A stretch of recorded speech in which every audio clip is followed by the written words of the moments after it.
Cool.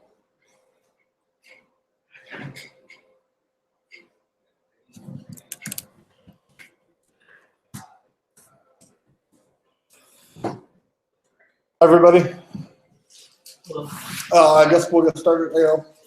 Nice bread. Hey, you got a Mac? Is that new? Oh, okay. That looks like one I used to have. Is that a 2011? Yeah, I had one. You know, the motherboards go bad because of this overheating thing with the graphics card. Yeah, but Apple announced that they will repair them out of warranty now. Really? Yeah, I had a motherboard put in mine, and then it bricked, and I didn't know that, so I bought this one. Okay, you should let me know because I had problems just the other day with the break on Friday. If it's like glitchy and weird graphics, like take it to the Apple store. Okay. Yeah, they'll probably give you another motherboard. Which you'll need like 4 of them. So I know.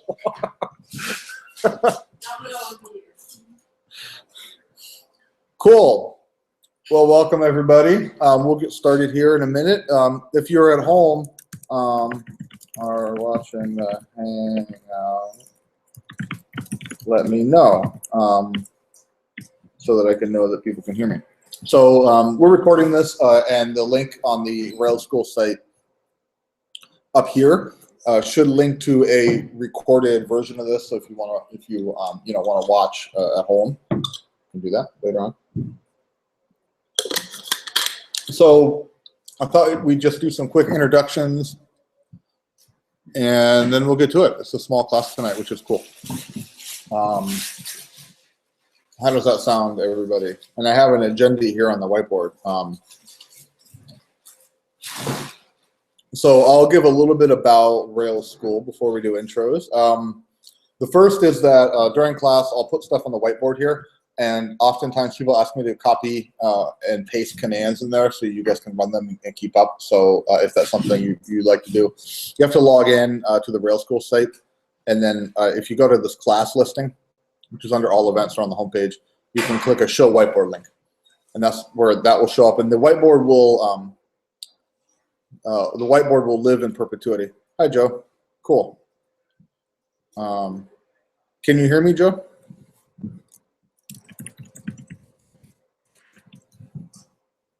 Awesome.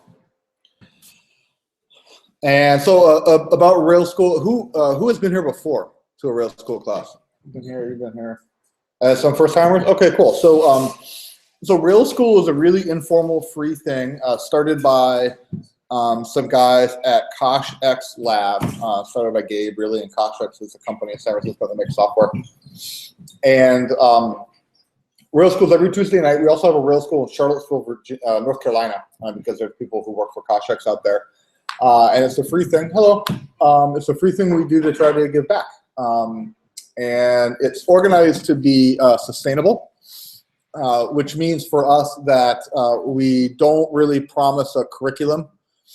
And we keep the classes fairly informal and not structured. And we've talked, we talked about doing some more structured kind of a curriculum, but for right now we can just kind of touch on a variety of topics, sometimes basic, sometimes advanced, sometimes pure Ruby, sometimes not, sometimes Rails, sometimes JavaScript actually. And you can see all the stuff listed. We tend to teach every Tuesday, and you can see the stuff here. And so, for example, next week, Gabe is doing a class on actually in a couple weeks, in hash tables, and then someone's doing something in Windows, which I think is our first. And that's Gabe too. Cool. So, cool. So you can kind of see there's a variety of stuff that we do. Yeah, so that's that. If one thing is that if you are able to and feel moved, you should consider donating to NoiseBridge. NoiseBridge makes the space available, which is not cheap. They actually just redid all this, and we have a nice new projector. And NoiseBridge is always looking for money. So if you like the space, you can sign up for like monthly donations. And it's a cool place to come and hack to. So that's that. We'll do introductions. I'm Brad. I'm a self-taught Ruby on Rails developer. This is sort of my second career. I used to work for groups like the Sierra Club, nonprofits, doing something totally unrelated. Don't have a CS degree. I learned this stuff myself. Mostly what I do is use Rails to make web applications. I'm also starting to write more JavaScript. And I like it. It's a lot of fun. And I've been teaching RailsSchool for maybe a year. And I've been attending for a little bit longer than that. I haven't taught much lately. I have a new baby. So I don't have any time.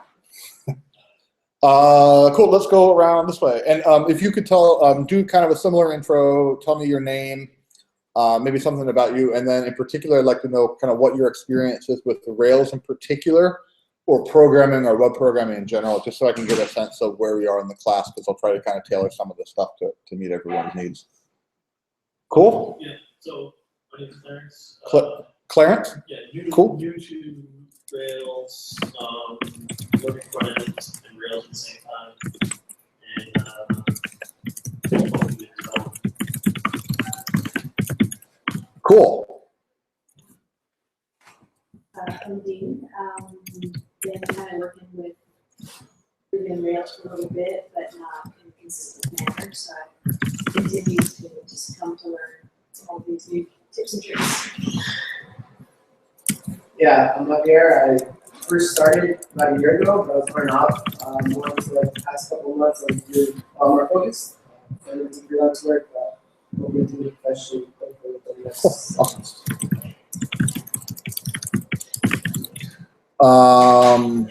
Someone kick it off. Hi, I'm Amit. Sebastian and I both just completed App Academy. You've heard of it? Oh, cool. We came to like see if you needed ITAs. Oh, awesome. Yeah, cool, great, cool. Yeah, for sure. Awesome. And hopefully we can talk about some cool stuff that you might not know about. And if there's other stuff that I don't mention, and this goes for everybody too. This is sort of open and informal. I usually learn something, which is really cool. So you should feel free to help each other out. And is Mint, did I get that right? A-M-I-T. I thought perhaps it was not. That was not correct.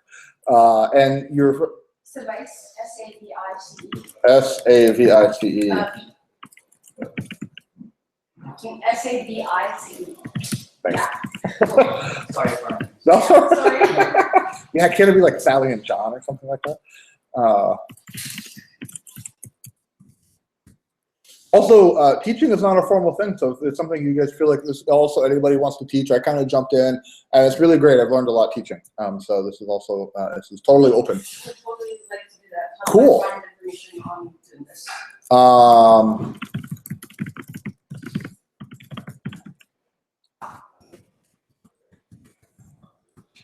I think.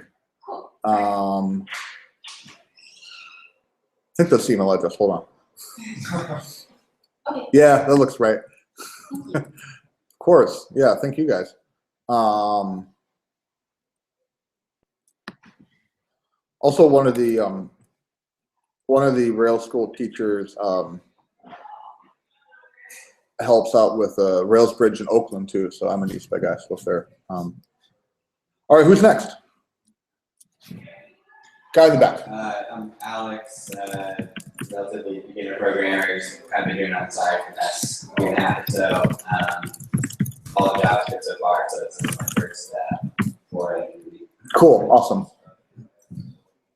My name's Jacob. I've been off and on doing this for maybe 6 months, and recently got really focused. So sort of 20 years into it right now.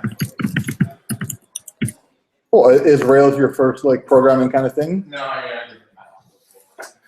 Okay, cool. Yeah, great. Mechanical engineering, but Yeah, it's different. I guess so. So I don't know anything about mechanical engineering. Cool. And Joe, feel free to type something in the box about yourself. We have Joe, the mysterious Joe, who is watching online, and maybe someone else.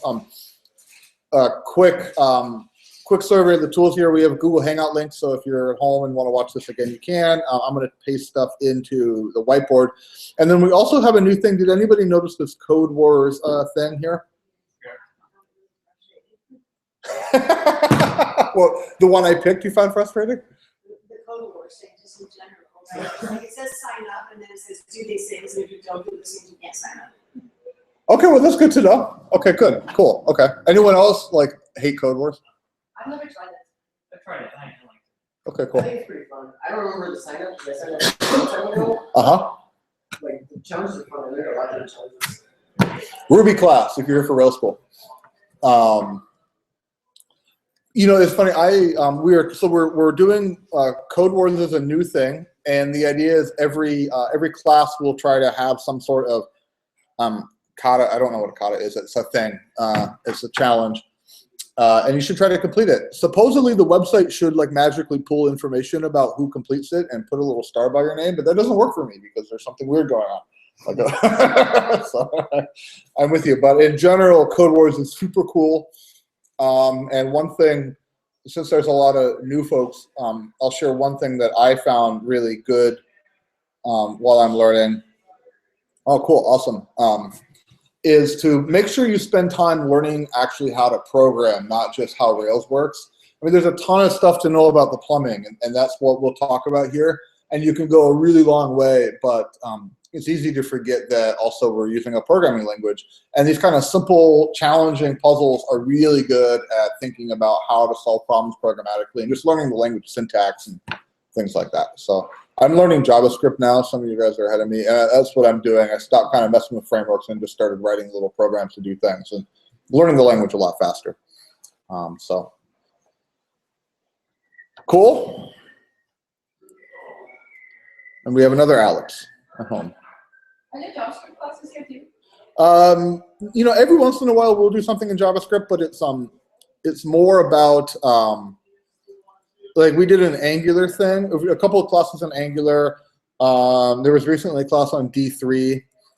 So it's not like pure JavaScript. It's more yeah, it's more just interesting bits about things that you might touch as a Rails developer in JavaScript land. There is a front-end class on Mondays that I hear is really high quality. And so if you're interested in learning more JavaScript or front-end stuff, it's free. The guy seems really cool and really good. Highly recommend that. And also, this is the book I'm using, which I think is really cool. It's also free. And the author, I think, got paid by all these companies. So it's cool. You can use it for free, and the guy got paid for his work. And there's all this stuff. So I'll paste that into the whiteboard. Since we got, so.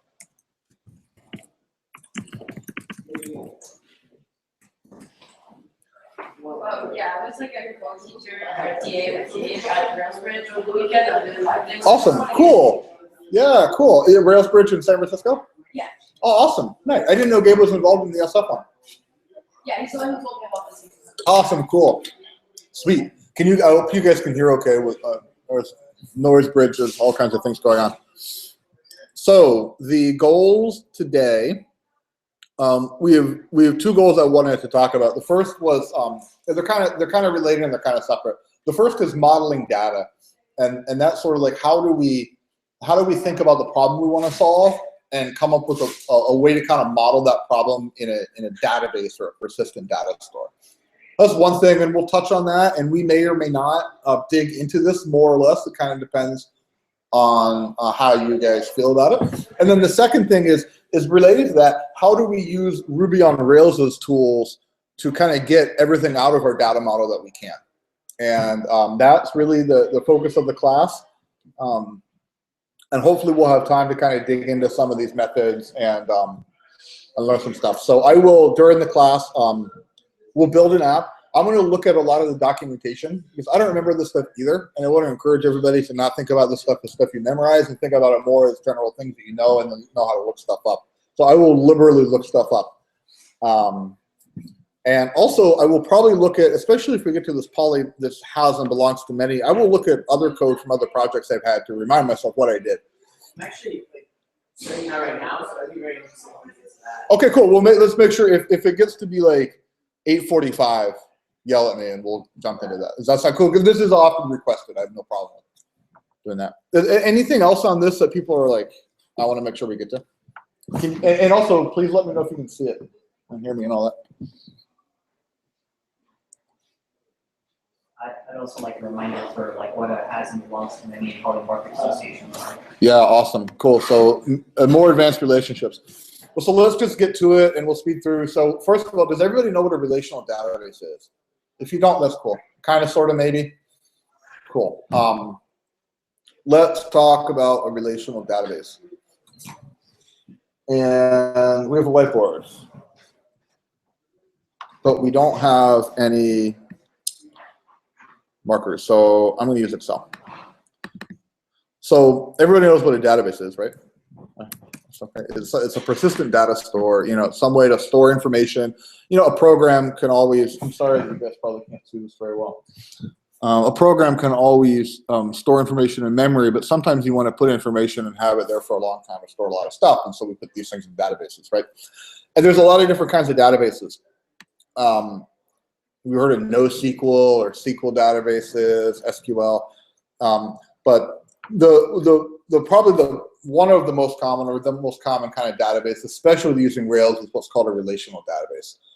And what a relational database is it's a way to store. I kind of think of things as like bits of data, and also have the database remember how they're related to each other. And so, I think conceptually this gets really hard, but in practice it's really, really simple. So imagine if you had a store, right, and you were selling shoes, and you wanted to keep track of your customers, right? And so let's say you open a spreadsheet and you have, like, you know, Joe, Odine, Alex, right? And you've got, you know, email, right? Or favorite color, blue, red, purple. Didn't need Alex, right? Because you want to send them marketing mail. And then you also want to figure out,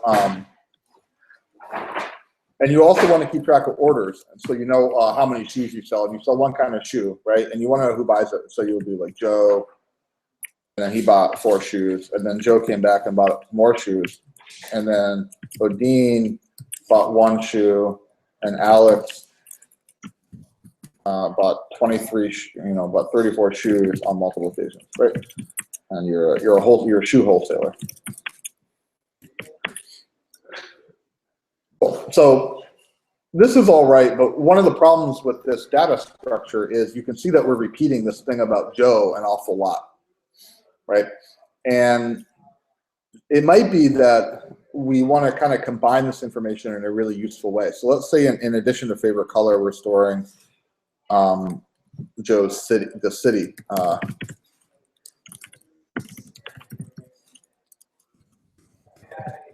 And we want to ask our orders, we want to know where we need to send these shoes. So we kind of have to like go over here and kind of manually look Joe up, and it's a real big pain, and it doesn't really scale very well. So relational databases, it's a sort of simplistic, but can be thought of as essentially being a way to kind of weave these things together. Because wouldn't it be cool if we could do something like have a city in here so we know where to mail these things? We can make shipping labels.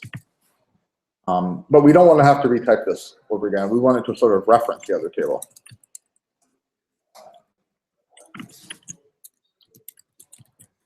What a relational database does is it lets you do something like this. Each row in a relational database table gets an ID, right? The database manages these IDs, and these are called primary keys. And the database's job is to make sure that these things are unique and they're not repeated. This sort of happens like magic, right? But what you can do with a relational database, which is really cool, is you can use these keys to weave data together.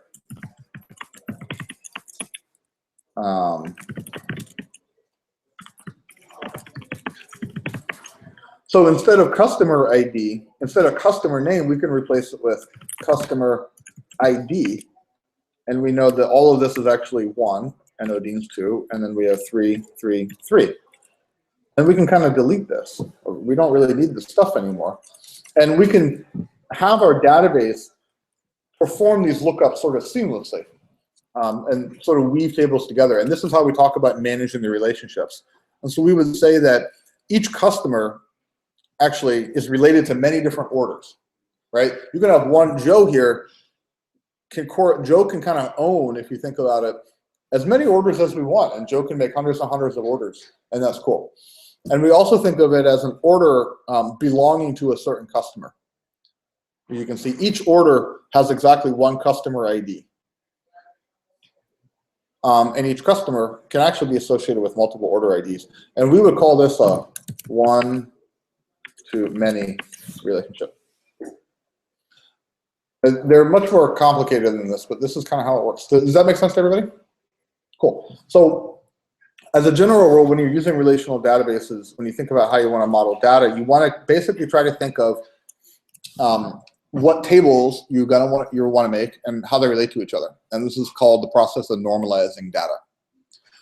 So for our app, we're going to build a to-do list.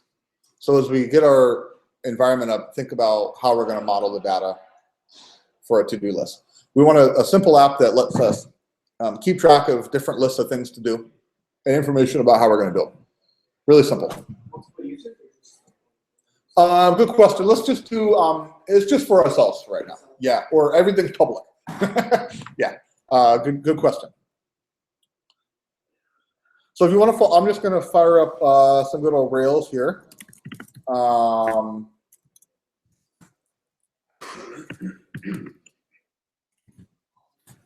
And I'm going to make a new app. So you can see I've already changed directory into my Rails directory. Yep, I sure can. A little bit more. Yeah, it's Apple Button Plus. You don't have an Apple? I have no idea. Yeah. Is that okay? More? Yeah. I am too. Yeah. We have the Rails new command. This isn't a class on the overall structure of Rails, so I don't want to get too bogged down. But the Rails new gives us a basic kind of default directory of a bunch of stuff and installs some gems for us. And it made a to-do directory here, so I'm going to change directory into the to-do and look at all the cool stuff I have. Sweet. Everyone with me so far? Awesome. So now we have an app, and the first question is how do we want to think about modeling the data for this to-do list that we have? I'm going to check. And before I get into that, I'll briefly talk about other database types. Yep. What are these little pieces? Oh yeah, good question. Does anybody know? You mean by the master? Yeah. Yeah. No. I'm not religious. No, so it's my Git status. Yeah, so I'm using a terminal emulator called ZSH or shell. Oh, okay. Yeah, and it like magically comes this way. And all right. there's no other reason I use Z shell except for this really cool. And you could do this with Bash, or you could. You just sold me, so yeah. Yep, it's pretty cool. So this is the current directory, the to-do, and then Git tells me my branch and my status, which is really nice to know if your directory's clean, or if it's clean, the yellow thing goes away. Really useful, yeah. Messed up my JavaScript a couple of times now because of I don't know what branch I'm in, that alters something I shouldn't. Well, yeah, this won't stop you from borking Git. You'll continue to break it. But this makes it a little bit more seamless. Cool, so before we jump into this, a little word about databases and choices. So I talked about a relational database. Does anyone anyone know about another type of database that's commonly used with Rails? App Academy guys, you must We only really use relational. Okay, cool. What else is there? Oh, there's a bunch, all kinds of really weird things. Like Mongo? What's that? Like Mongo? Yeah, well, so Mongo is MongoDB is a database that I don't really know that much about. It's NoSQL, so it's non-relational, right? Good question. So it is a NoSQL database. Does that mean it's relational or not? Does anybody? Yeah, I don't know. I don't actually know anything about Mongo. Actually, no, Mongo's more like layer on top of it. Oh, yeah, no, I think what people can, it's like a database as a service. So I think you pay Mongo like money, and they host a database for you in the cloud, I think, but I don't know. So about terms, SQL stands for Structured Query Language, and really SQL is a language or a standard that is generally implemented by relational databases. It was sort of, I think, written with relational databases in mind. And that's why you have things like MySQL and PostgreSQL and Oracle SQL. And these all databases all work the same, but SQL really refers to the query language it's used for. But Mongo, I'm pretty sure, is a key value store. Or no, I'm sorry, it might be, yeah, so I think Mongo is a document store if I'm not mistaken. So one type of database could be a document database, and these are used more and more, and document databases are things that are optimized to hold flat files. Amazon's S3 is actually kind of a document database. If we think about it, it's a storage thing with a file structure. That's what I think Mongo is. Right, data modeling, introduction.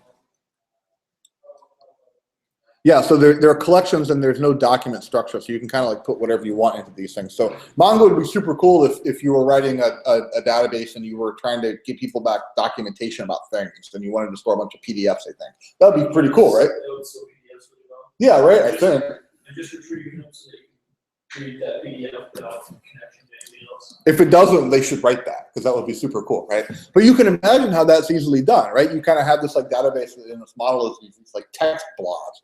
Right. There are other databases. Probably one of the most common databases, which are called NoSQL, are the idea of a key value store, right? And MongoDB is actually showing us a key value store here, which is modeled over the JSON standard. And these are really common, especially with JavaScript frameworks. Firebase is a key value store.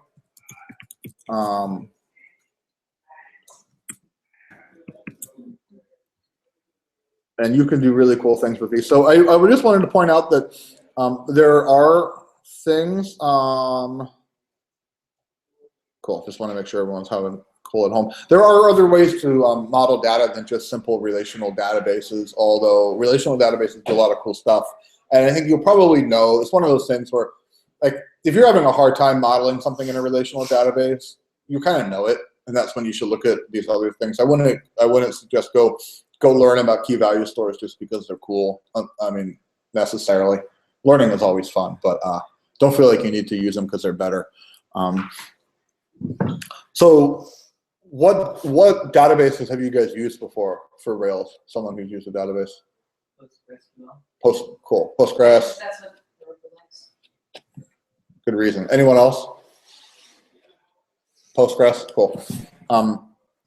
That's what I usually use because that's what Heroku likes, but the default is SQLite, which is cool, which I actually think is a document database that pretends it's a relational database, so I think it stores everything in one flat file. And I figured that's just what we'll use today. So so you can do bundle exec ray db create, and we're gonna, since we've decided to use our SQLite database here, we can go ahead and create it. And there we go. And then, by the way, you'll see me sometimes do this BE thing, and that's just because I have bundle exec alias to BE. In your shell config, you can type in little aliases that are kind of like your own custom commands, and they're really nice for saving time. Cool. So we have a new database. So let's talk about our structure. Who wants to give us a sample database structure here for our to-do list? What are the tables you think we're going to need, and how should they be related? I will have two tables, the users and the to-do items, and if there's anything else that happens. So probably not going to do users. Let's just assume we don't have any users. Yep. So we definitely need like an item or something like that, right? Cool. Everyone with me there? And then we could, and what are the things we would want to have related to the item? Title and description. Completion status. Status, yeah. Definitely need status. Yeah, cool. Maybe a date added or something. All these kind of bits of relation that kind of bits of stuff that really refer to that one thing. And then I think maybe we need one more. List tables? Yeah, list, right? This is kind of the classic model for this. It's a list and an item. And then how would they relate to each other? A list would have items, and a user would have lists. Has many belongs to. Yeah, it has many it belongs to. And then, What has many belongs to. and which is which? So the list has many items, and then the item belongs to the list. Yeah, cool. Javier, to repeat for the Hangout, this is weird. We're gonna have lists and items, 2 tables, and a list is gonna have many items, and an item is gonna belong to one list only. That seems reasonable, right? Now we could maybe do this like house that belongs to anything and have like one kind of like nuclear item. So like the get groceries item can like belong to many lists at the same time, and that would be cool. But completely overkill. And databases are cheap. So is everyone cool with this? Like everyone so far? Like maybe we're moving too slow, too fast, maybe too slow for folks. Okay, cool. Well, so what do we need to do to make this reality? What's the first step?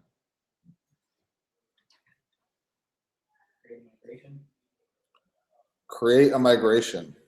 Exactly. So let's do that.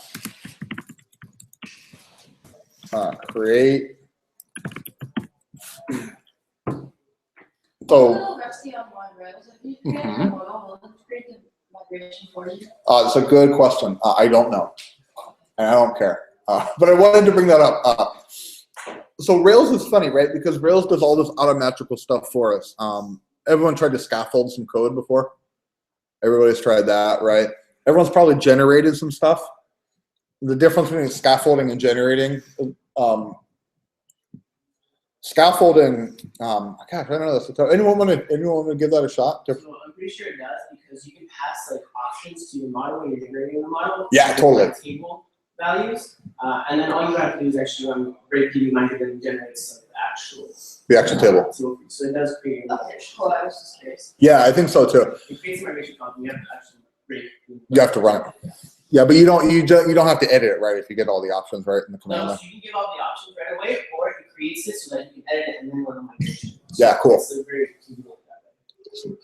My personal, and this is a matter of opinion. My personal opinion is I only use this stuff for generating migration files only.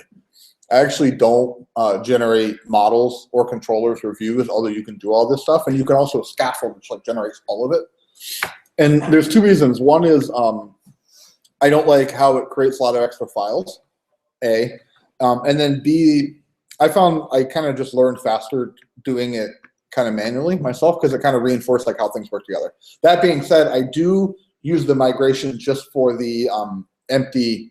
I generate the empty migration files because it puts a nice little cool timestamp on it, and that's the only thing. So, yeah, I mean, thank you for agreeing with me. This is just a matter of opinion, though, and I might be wrong.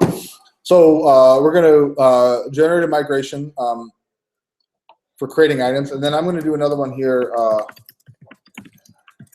Create. And if we do the now this is not actually camel case. This is what is the case name? But if you do the capital letter case thing, Rails will snake case it for you automatically when you do the.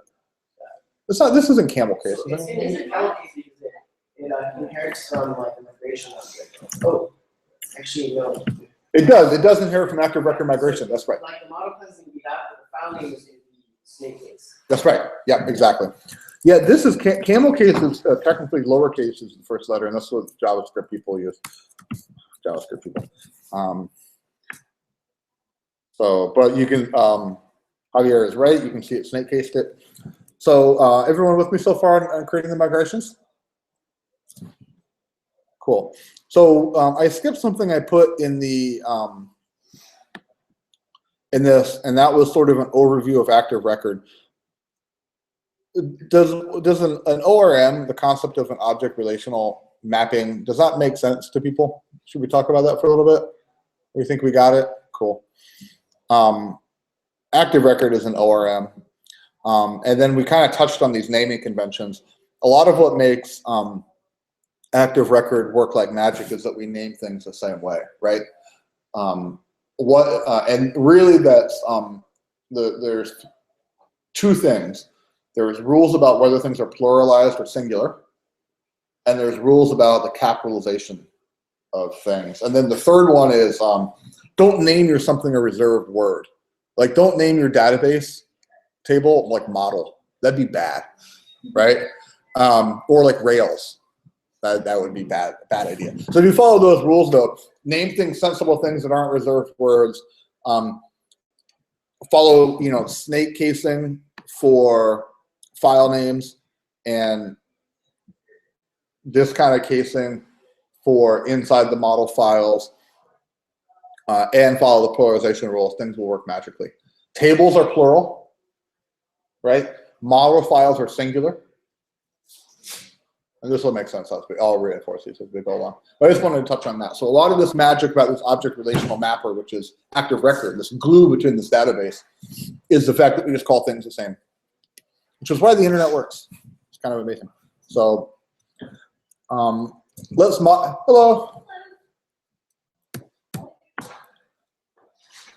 Would you mind introducing yourself briefly? Oh, sure. Hi, my name is Priyanka. I found out about this place through Gabe. Nice, cool, awesome. Cool. I didn't know there was a Railsbridge. Welcome. I'm Brad. Nice to meet you, Brad. I'm a teacher. Everybody is everybody else, and we are about to create a migration in our to-do app. We're about to edit a migration. So sorry about the system build business.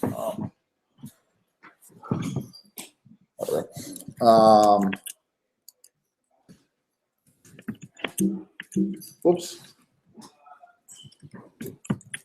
I'm still a little bit new to Z-Shell. The tab completion in Z-Shell is different. So let's edit the list real quick. Oh boy, that's horrible. How's that? Yep. I'm using MacVim as a text editor, so I just open things in the command line. Yeah. So fire up your favorite text editor and open up this migration, and we're going to put some stuff in here.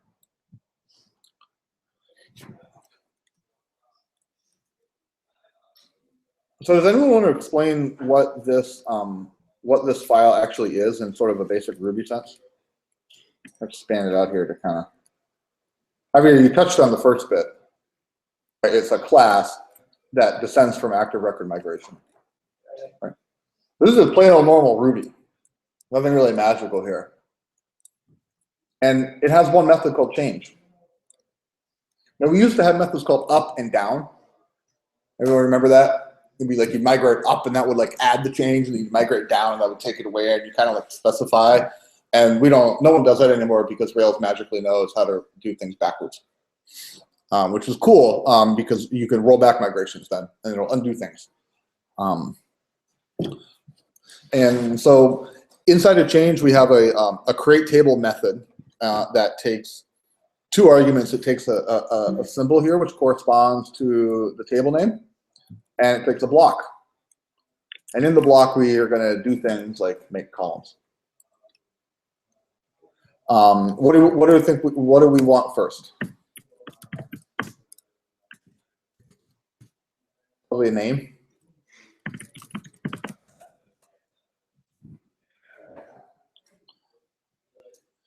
So what you can do with this cool little syntax is you can kind of go through and on each line specify what you want to make, right? So you use the T loop variable here, and then you tell it you want to make a string or whatever.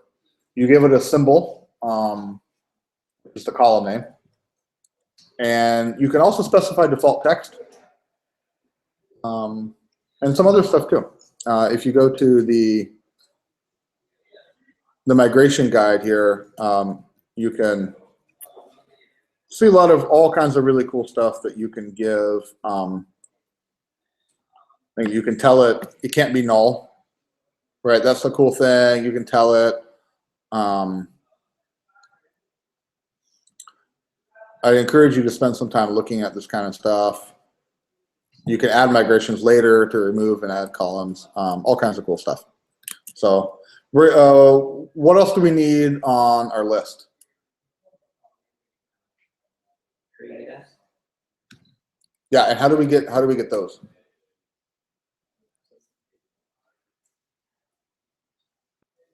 That's cool. If you don't know off the top of your head, that's fine. Yeah, that's cool. Yeah, magic columns. Cool. And anything else? I think we're probably good here, right? This is kind of just a container to collect items.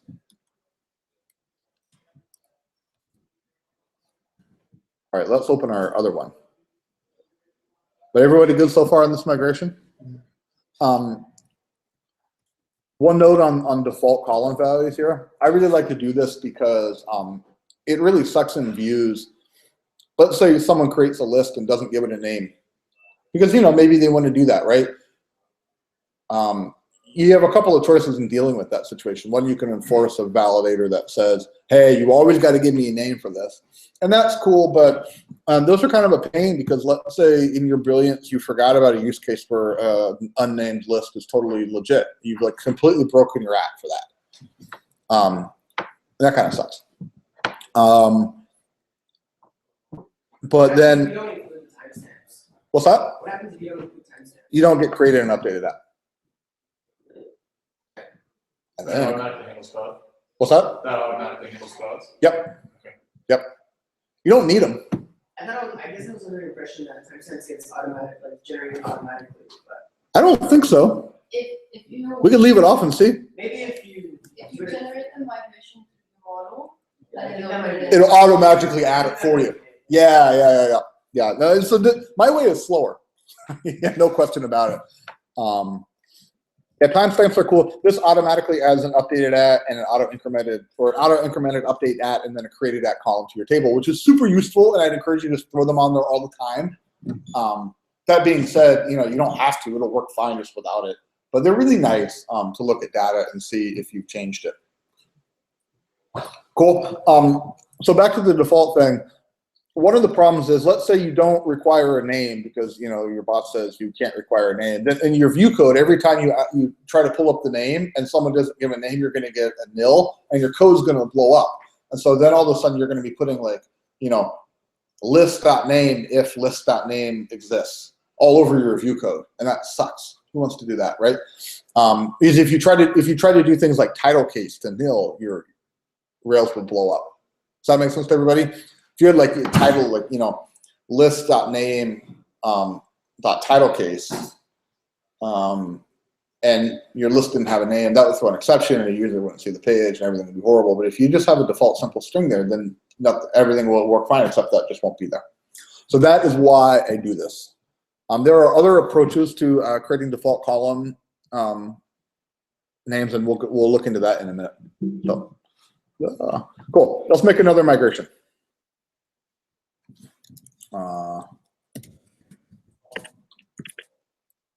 They create items. Oh. So items, what did we decide? We wanted a string for a name, right?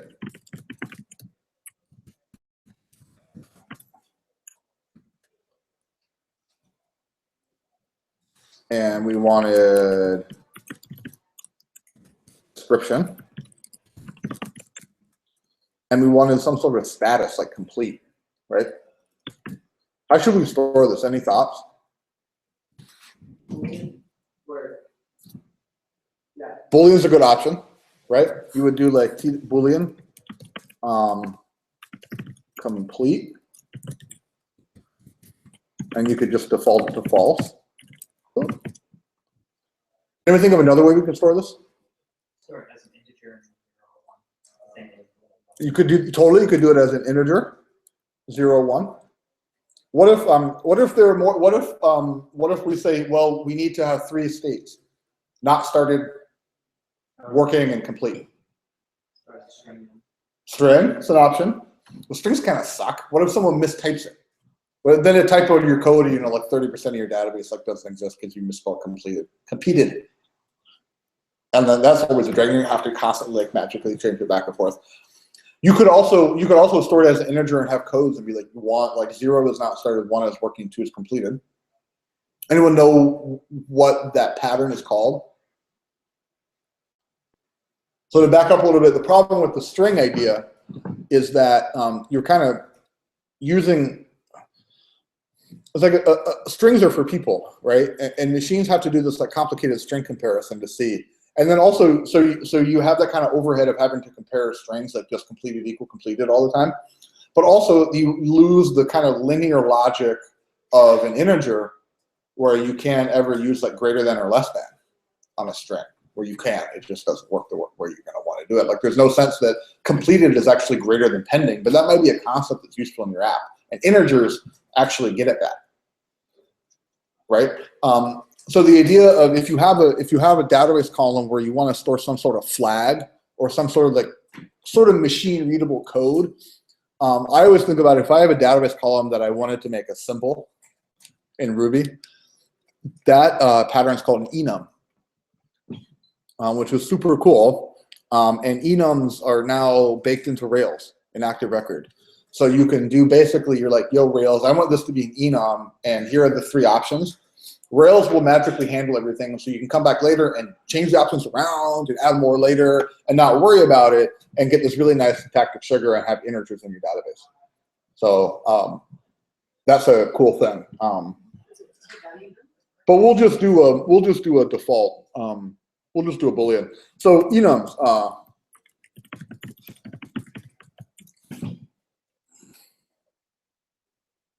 That is like new. So what you do, I don't know what you do in the, yeah, so you basically make it an integer in your migration, right? So your database doesn't know about enums, but Rails does. So then you do something. Hey, why not? Let's do it. How's that sound? Let's make it a status. We'll do complete and we'll do a status.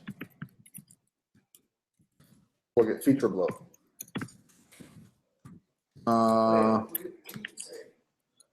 Yep. Go ahead. Okay.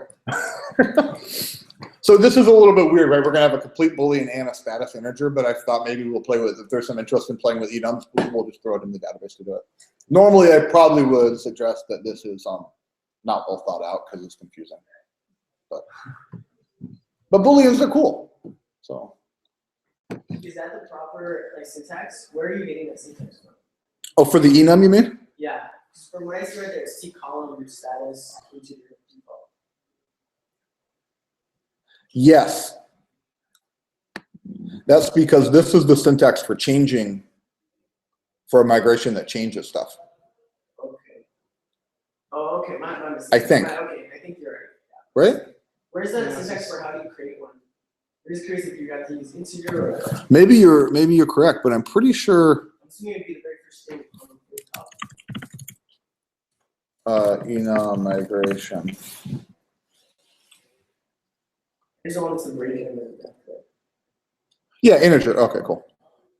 Sorry, Javier, go back. Yeah, I thought it was an integer. I think that's just an alternative syntax. Where do you do the conversation? I'm sorry? The very top line, where do you do that? This? Yeah. We will get to that in a minute. That is in the model. Okay. Yeah, and we're about to show up there. So any more questions? We're missing a couple things from items. Anyone know what they are?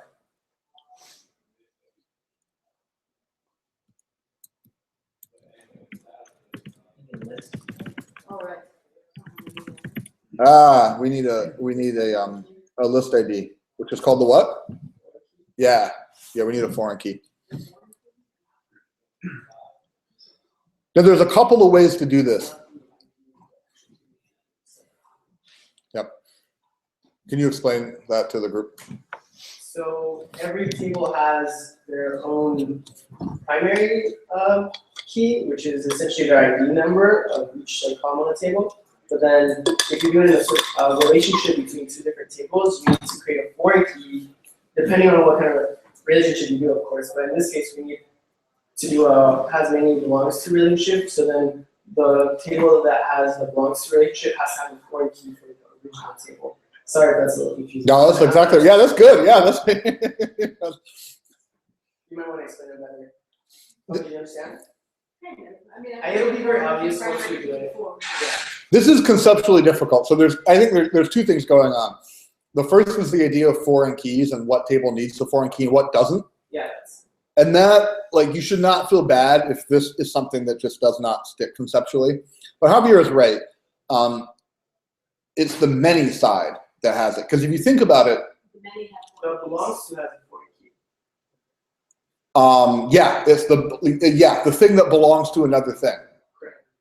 Yeah, the one Which I think of as the many side, because there's a lot of them. I think you're actually asking as well. Just the way they define it, like in actual documentation, is the model has belongs to within the Totally. Met has to. That's the one that has foreign key. And that's a better way to remember it, yeah. So if you're going to say belongs to, we know our items belong to a list, right? That makes total intuitive sense. So we know that our items need to know about their list ID. Another way to think about it is, remember, foreign keys are one number. How would you make a column in your list column that kept all the numbers of the ID of the items? It'd be like 30 IDs. That's dumb. It doesn't work that way. So that's also that's maybe another way to think about it. Rails gives you some cool syntactic sugar to declare this. I think you can actually declare the.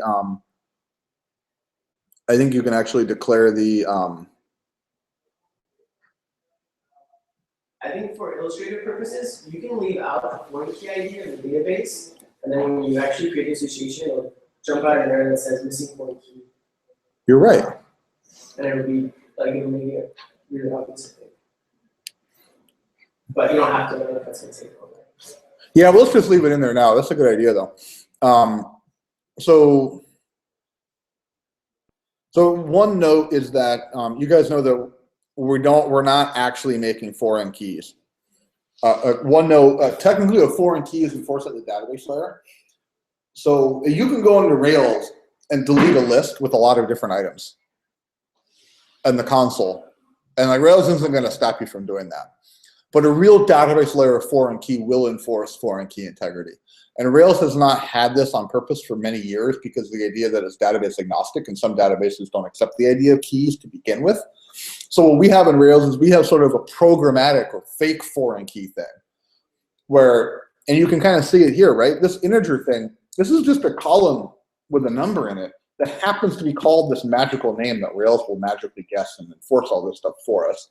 But it's not technically a foreign key. A foreign key in the post or in the SQL sense is something that is enforced on the database layer, and Rails now has those. But we always kind of call them foreign keys, sort of as general usage. But I didn't want to confuse anybody. Yeah, and the key to making this work is you just it's the table name and it's the singular. It's not that. There are other ways to specify this in the migration as well. I think you can actually do like belongs to list here, which I just find overly just a little bit much. But. And there's one more thing I want to add. I think you meant integer. Thank you. Yeah, I wonder what happened if we did a string. Probably a bad thing. You can totally use strings as keys in databases, like UUIDs and things like that are totally legit. Actually, people tend to use integers. I thought an index. Has anyone ever added an index to a SQL database before? Sweet. Indices are super cool.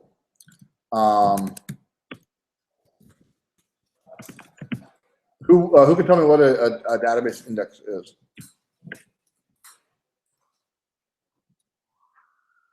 No, okay, cool. It's just like a book index, right? You can really think of it as the same thing, and it's intuitively attractive, right? So let's say you tell Postgres, you're like, hey, give me all the items that belong to list 4, right? Without an index, Postgres is going to load up each list item, right? And it's going to load up the ID, the name, the description, complete, and status, and look in there for the thing that's ID for and remember if it's for or not. And they keep doing this for the whole table, right? The problem is you don't really need to know about name, description, or complete, or status to figure out which thing is ID for, right? You only need to know about the list ID. And so in index, basically, you can think about it, this is not technically accurate, but you can think about it as like making a whole second table of just the primary keys and then the thing that you're building off of. So this will basically create a little mini table of list IDs, or item IDs, sorry, and list IDs. So when you ask it, hey, just give me items with list ID 4, it doesn't have to worry about name, description, complete status, and the query is a lot faster. So as a general rule, you basically want to make anything that's a foreign key or anything that you're doing a frequent lookup on, you should make an index, right? With one exception. In order to work, an index has to, it can't return a lot of values. So we could do add index name, or this would be cool. At a certain point, you create so many indices, you create more performance overhead from having an index than you do from than savings you get from having the index. But this would be a reasonable thing to do. We're not going to do it. But what about this? What about index on complete? Makes sense, right? We're going to probably look up whether things are completed or not in the app all the time. The problem with this is that the database engine will not always use the index. And in order to decide whether to use the index or whether to do a full row read, it tries to figure out how many returns it expects to get. In the case of a Boolean, the database expects to get half the thing back anyway, so it's just going to read the full table. In other words, an index only works if the thing that you're indexing on is pretty unique, right? So foreign keys, good thing. Name, good thing. Email in a user model, good thing to index, right? Booleans, flags, things like this, not good things to index. Description, not a good thing to index, because you're probably not going to look it up by description. Make sense? Take home here, though, is that whenever you always want to add an index to your foreign key column. This is a good thing, and this will create it. You won't even notice the performance difference in most cases, but it'll make your setup a little bit more pro and a little bit better for future scaling. So that essentially provides you methods for like using list ID without having to query through all the other columns in the database.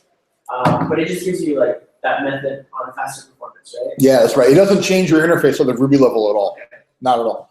Yeah. What it does is it allows the database to determine what rows it should select by looking at a subset of the attributes rather than all of them.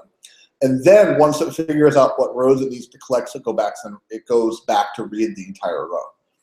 So in this case, every time we look up items by the list ID, we won't need to read every single name, description, complete, and status flag on the database. So we'll save some memory and overhead doing that. So yeah, so it's a good thing. It's just sort of like, I would just say get in the habit of doing this. And normally you don't prematurely optimize or anything, but in this case, I'd say one thing that'd probably be good is go ahead and throw an index in on your foreign keys. It's pretty safe, and just call it good enough. Here's about, if you have a has-and belongs to many relationship or like a polymorphic relationship. Yeah. Then theoretically, there's that in between like a join table. Yeah, totally. Yeah. So it seems like maybe it would be like redundant in some ways, but I guess we won't. Those are good questions. Yeah, in that case, you probably don't want to index a join table, right? Because you're going to be the join table is going to have a lot of hits or be relatively small. And if the join table is 2 columns, so why would you index that? Because you're making a 2-column table. The index would be like the table itself. But the other tables probably want to be indexed on the joins. Well, we'll get there. Really? Yeah. I think we would, but I thought it wrong. And I'm not a database engineer, so. Yeah, if you're curious about this stuff is really super cool, and it's really fascinating how it works, and Wikipedia has really cool articles on it. Okay, I guess we'll get to it. Yeah. So, index, cool. And one thing is, notice it's outside of this create table. block because it needs to know about the table already. The table has to exist before you can make an index on it. All right.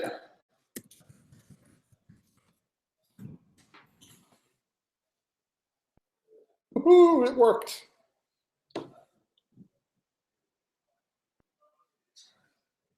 Everyone with me so far? I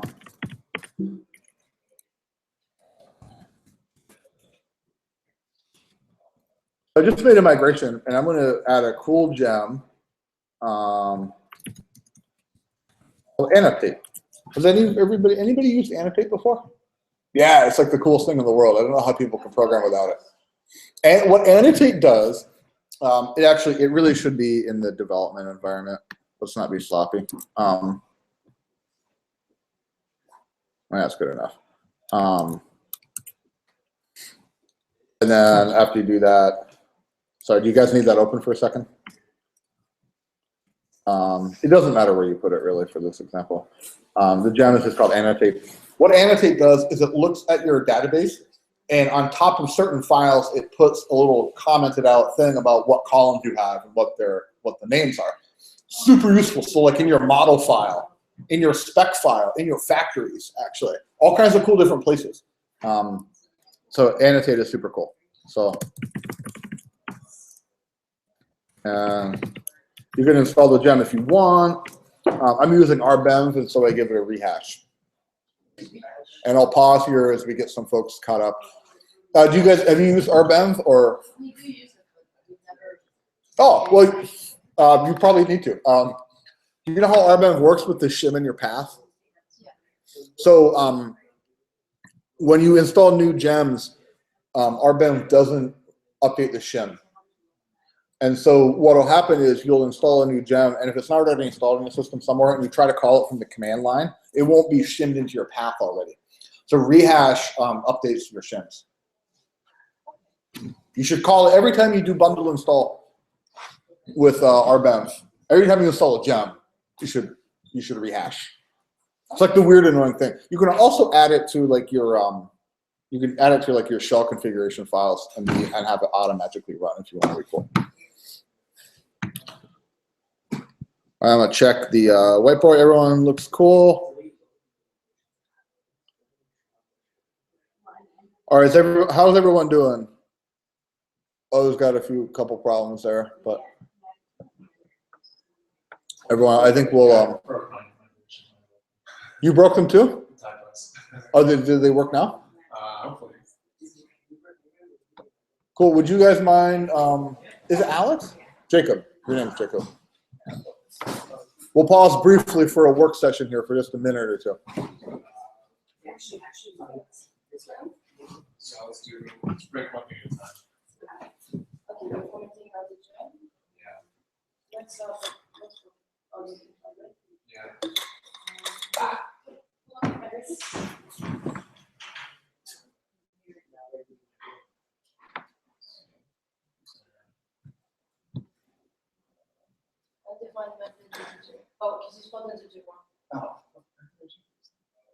Recall. Yeah.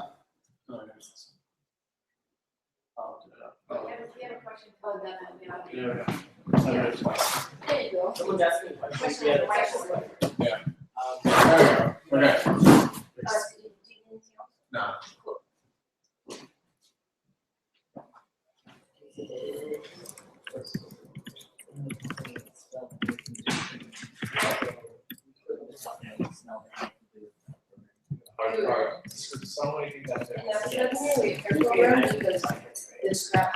All the time is so hard to find. When you get somebody who's not like.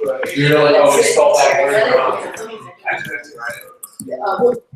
Somebody was from high school, like, it was to see if they could, whereas your brain is like auto filling in. Yeah. Yeah. So you create a taxi for tuition, after that you wrote this list, and then you gotta copy it. Right. Yeah. No, I didn't get to. Well, I don't know. I'm not gonna do it.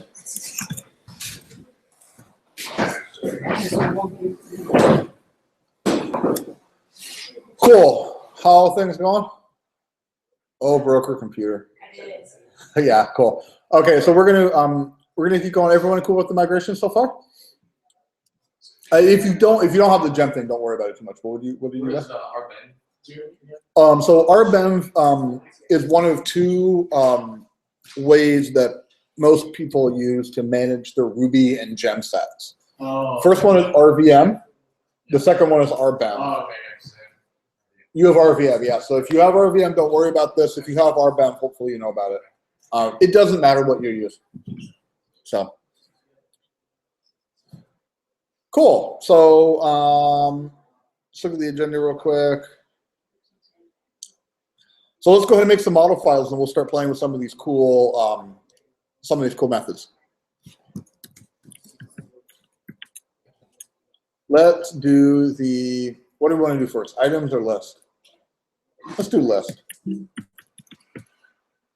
So go ahead and create a file called appmodelslist.rb. This is what I like to not generate because it kind of reinforces some stuff. Where things are. Well, where things are and why it works.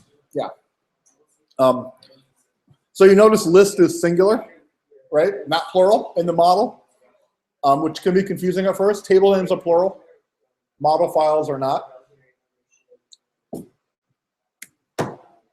And we have nothing because we haven't made anything yet. Some sort of compressor back in the corner there. So who can tell me how we need to start this model file for list? You're creating by hand. Yeah. I find I learn faster and things are easier and it's not a small thing. So what's the first thing we need?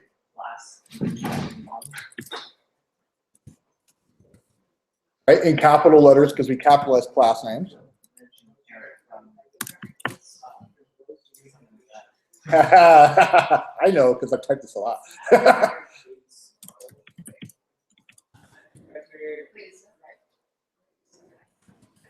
Oh my gosh, I don't know why I did that, because I don't. If you've seen this 1,000 times, but you've never typed it. It's like learning a foreign language by like only reading it. I suppose my recollection would be wrong because I have never.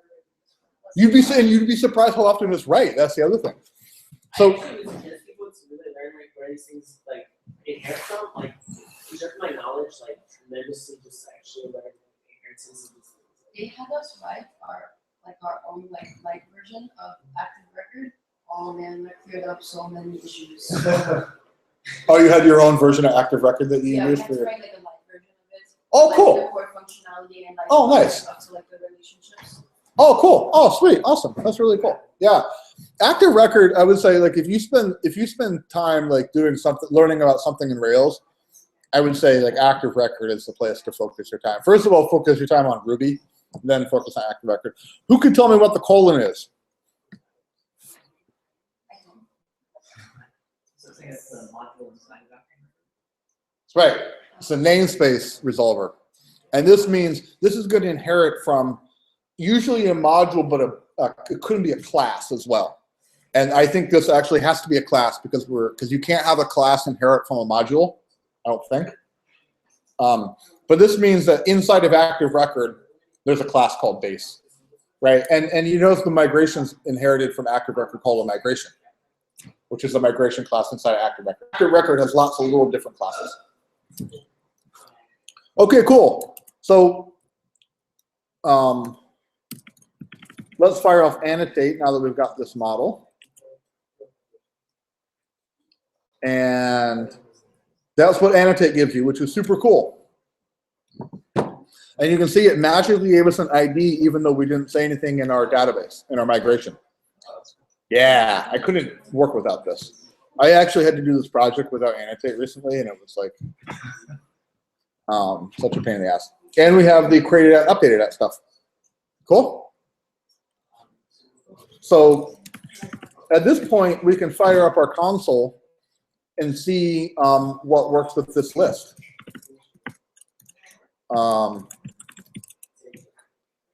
We can make a list right here. We can give it a name. And we can save it in the database. and we get it back. So I just made a list, an empty list model, and I just did bundle exec annotate, which gave me this stuff. Is you using annotate then? Yeah. Is there another alternative? Oh, I don't know. I just never use annotate, so. Okay, yeah, no, I love this thing. If anyone knows about other cool gems, let me know. Yep. Yep. List app models list.rb singular. You have to run the bundle exec annotate for everyone. Every time you update the migrations. Oh. Yep. It only updated list because we don't have an item model yet in existence, so it didn't find one. And the point here is that, you know, as you guys hopefully shouldn't be too surprising to you guys, we actually have like a list class and thing that we can play with in Ruby, and we already have things like methods that correspond to database column names, and this is the magic of an ORM, right? You guys know how much code you'd have to write to make this work, to be able to do, like, you know,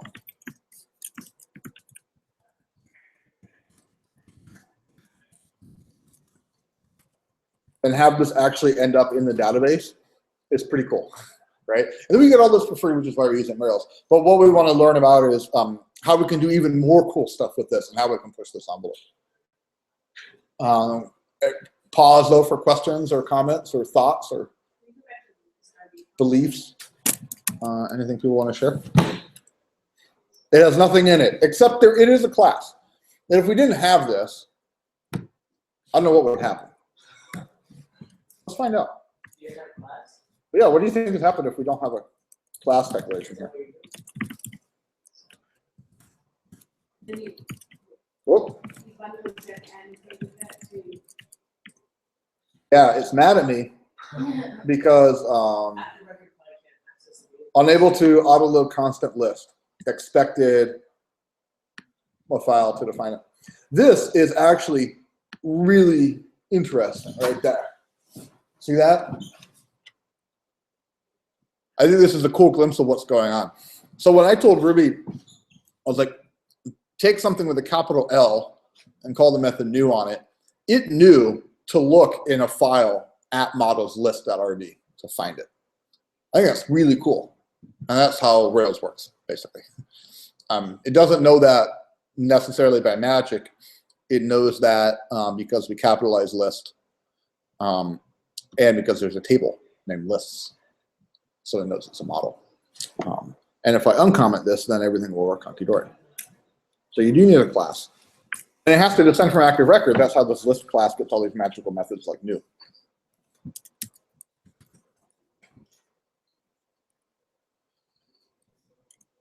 Cool. Well, let's build up our item class real quick. We're going to do the same thing with app models item.rb.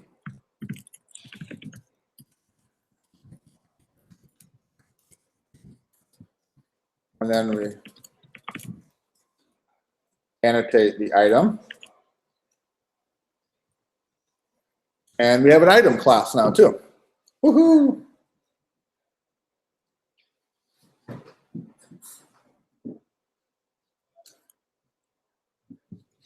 And now we can start doing cool stuff with relationships.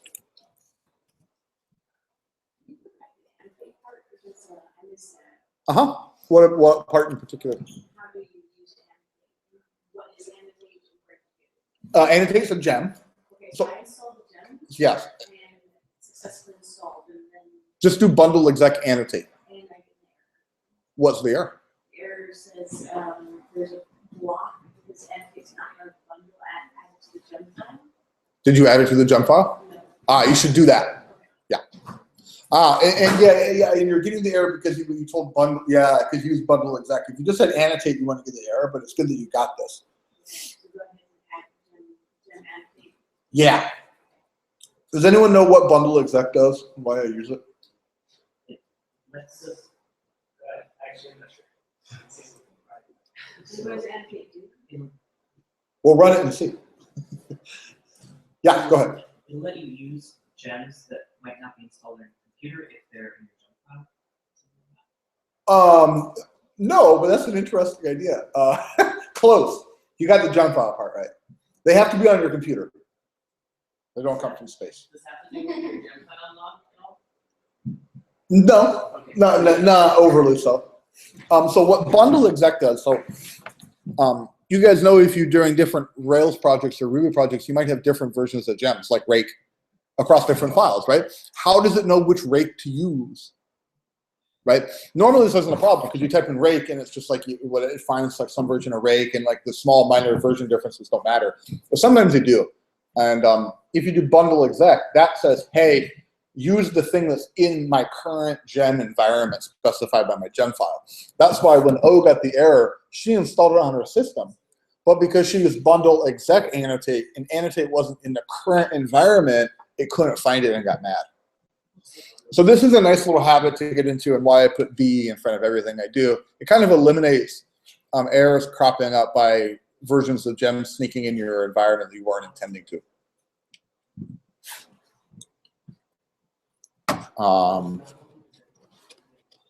Cool. Everyone with me so far? So let's add or let's make these relational. So let's see what happens. So first, let's put some data in the database. How does that sound? So open up your console, and everyone let's make a new list.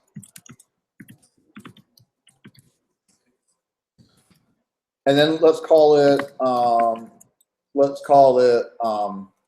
Saturday. So stuff we got to do on Saturday. And then save it. Cool.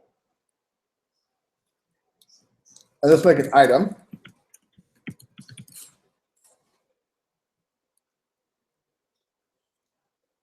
And then we're going to do item.name equals mop. And we're not going to do a description. And then we're going to do item.listID equals list.id. Pause here. So I just manually wired up a database column by putting item.listID, by setting the list ID of the item to the ID of the list right here. And if I pull up item, it has the proper list ID right here. So I just did this like by hand, right? Can you guys see? Because we don't have the relationships declared yet. So what happens if we do like this?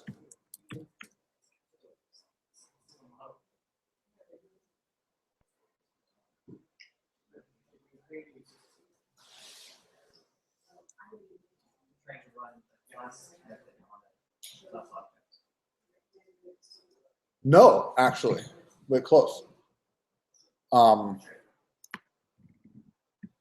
This is interesting, right? Because if you look at, so let's look at this. We have an item here, and it has a list ID. Whoops. But if we try to do item.list, like we know we should be able to do in Rails, it blows up because there's no method list. And this is a nice little clue about what's actually going on with these declared relationships. It's simply giving us a method on these objects that corresponds to the related table and looks it up for us. So everybody knows what we do here, right? Has many items and belongs to list. Up here, so you can see. So this is like pretty, this is like pretty basic relational declaring in Rails. Has many and belongs to are actually methods that take a bunch of arguments, and the first thing you want to give it is a symbol that corresponds to either the plural or the singular version of the model that you're trying to wire it up to.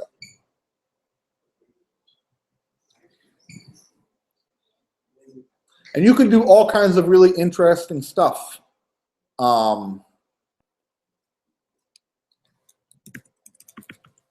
Like, let's say you want to make it so when you destroy a list, all the items go with it. That would make sense, right? Say 3 years down the road, your app is really popular, but you have 30 million items from all these old lists that just like are sticking around the database.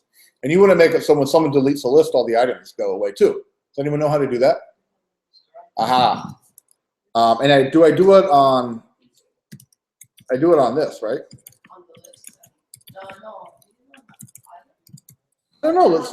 And I can't spell that either. So let's look it up.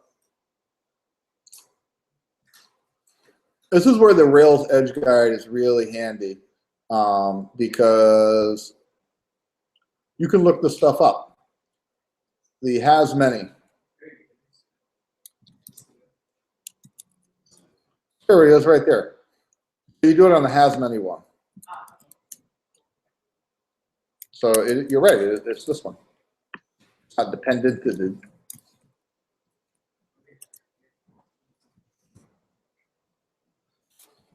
How is everybody so far? I'm going to keep cruising through some stuff here because it's getting a little bit later and I want to kind of touch on a few more things. But happy to hang out here for a minute. So what we've done is we've simply set up a really simple one-to-many association through our model. And we added one cool thing called dependent destroy. And that says that if you destroy this list, destroy all the items that are associated with it as well. And there's also another thing called touch you can do. What touch says is if you update this list, also go and touch the item. If you update this item, go and touch the list that it belongs to. So this is really useful if, let's say, you want the updated at column in your list to increment every time someone updated any item related to that list. This is really useful in caching. Yeah, it's super cool. Let's say you wanted to do something that's like, well, I only want to redraw the view of this list if any of the items change. Well, it's really easy to do this way. That way, if anybody adds or updates or changes any items, it will automatically go and resave the parent list. That's a cool thing. There's all kinds of really cool stuff you can do.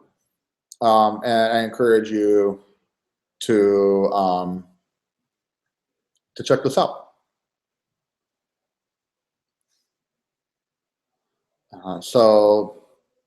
Sorry, I must have missed this. Dependent. What does it do exactly? I think there's already an instance of items and it just destroys it. Yeah. So this says here. I'll show you real quick. So let's say list equals.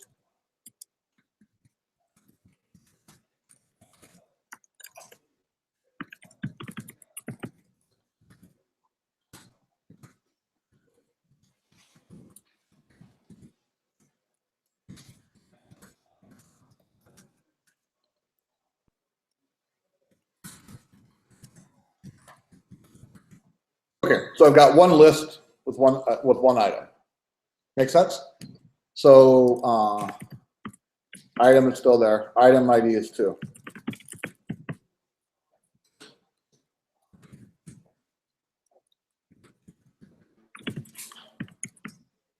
On.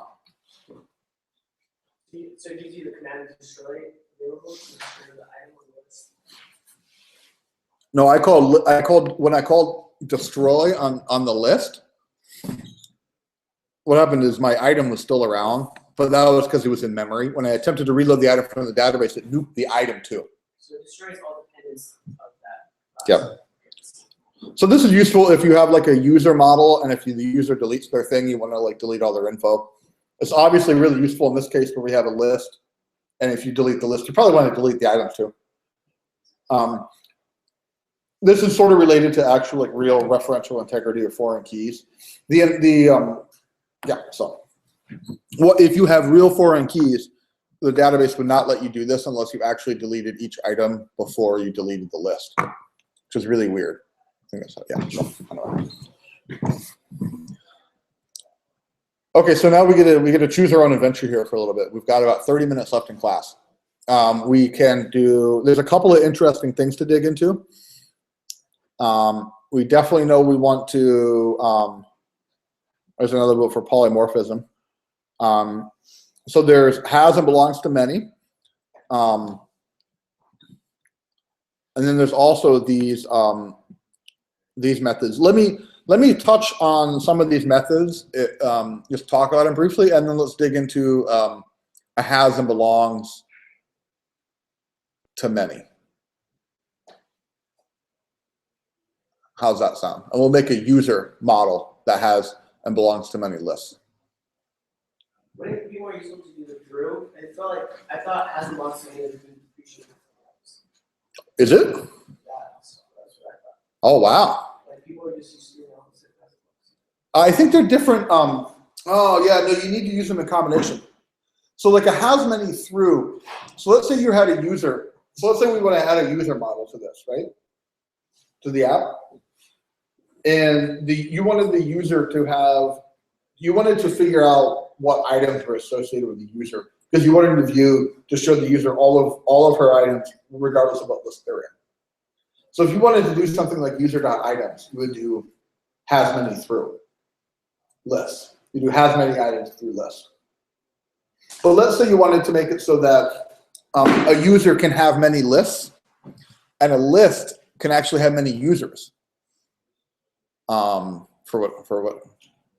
I can't think of why you'd want to do that, but you might want to. What would be a good reason to do that? A user has many lists. What's that? Well, okay, so users having many lists and a list having many users. Let's say you wanted to build the app so that you could share your list with your friends, right? So a list would have to know, oh, there's 2 people who can see me, and the people who can see me can also see different lists. That's has and belongs to many. So it's a different use case. So I think actually like what people are doing now in Rails is they're using through. But then they create like a separate join table. Exactly. And, like, oh, I'm sorry. You are right, and I am confused. That is how I was going to teach it, actually. I just think of has and belongs to many. Yeah, I'm sorry, you're right. Instead of has and belongs to many being like a declared association, I think of it more as a technique to do that kind of association with the join table. Okay. Yeah, so I apologize. You're totally correct. And I should probably, well, I'll change that. I understand what you're doing. I think I just. Yeah. It's been a little while. It's been a little while since I've done this. Let's look at. Yep. What's that? Oh yeah, I was hoping you could bring that up. Let's dig into this, Javier, because I'm trying to remember now exactly how I did it. I think if you do has and belongs to many, it like creates a magic join table. It doesn't show you. So there's reasons why people are using through now. Like there's some optimizations in using through, whereas before like Rails like 2 and 3 they used to use has and belongs to many. Okay. Huh. I didn't know that. You can use through and do everything that has belongs to many can, except that you can do useful things as well. Yeah. Okay. Cool. With the combination of the join table. Yeah. Okay. It's funny. I had forgotten that. I mean, people still use has and belongs to many, but that's more like legacy. Yeah. I meant to do it with the through technique because that's what I've done in the past. Well, let's look into that. Yeah, but I think it makes sense to call it has and belongs to many. That's just how I have it in my head. It's like, yeah. Thank you for clarifying that. So Javier and I are talking about. I don't know if anyone has caught this. There are 2 ways to implement this idea. So we'll go ahead and do this. We want to add a model to the database, a user model. And we want a user model to be associated with many lists. And this makes sense. But we also want a list to be associated with many users as well. And the reason is because we want to make it so that people can share their list with other people logged in, their friends. And to do that, a list needs to know, it needs to have more than one user that can access it. And so we will work on implementing this. This is a very common thing that has to happen in any app, especially a what we call a multi-tenant app. or like one code base is used by many sort of tenants or accounts. Usually you'll see a relationship with users in that sense. Cool. Before we do that, a couple of quick things just worth highlighting about active record. I wrote them here. So in particular, I wanted to mention the find by methods and the find by name methods. Do you guys know about those? These are really cool, right? Well,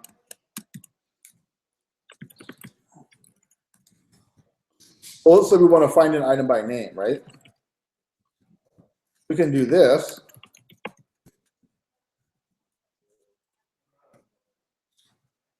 Maybe we can't do that anymore. Yeah. Sorry. I've been studying JavaScript for the last couple of days. This find by name stuff is actually deprecated though, I think, in favor of this. Right, which was where, because it used to be it would take every attribute and give you this like method, find by email, find by blah. But now you do find by and you give it a hash with the key and the value. So this is really cool.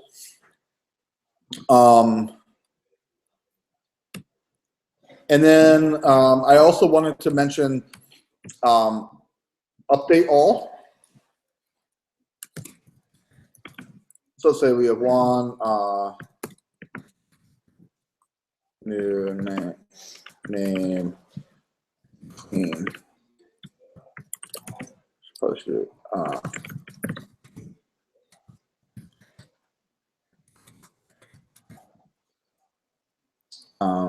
what complete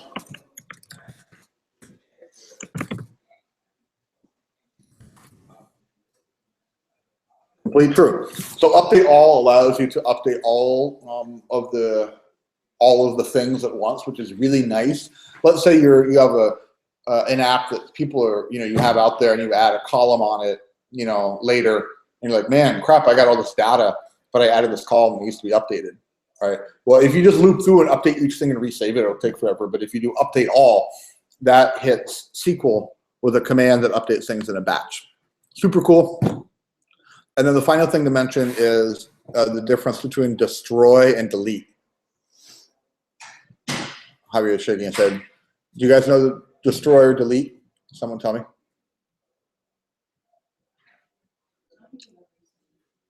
Yeah. So it's funny. It comes up it doesn't really come up a lot initially, but it's really useful to know. Destroy calls callbacks. Delete does not. So there's one reason why you really want to avoid callbacks like the plague, because sometimes when you're deleting stuff in the database, you're like not really sure if the callback should fire or not, and it's kind of annoying, right? Especially when you're doing things manually in the console, delete is kind of handy because you're just like removing it from the database. You can think of delete basically hits the SQL, it hits the database layer directly, whereas destroy goes through Rails and fires all the active record callbacks. So that's the cool thing. And there are similar types of things with like update attribute and things. There are ways to update records without firing callbacks as well. But if you find yourself having to do this, it's a smell, and it means you put too many callbacks in there. Callbacks are bad. Do you want to say something? Or okay. All right, so let's make this user thing.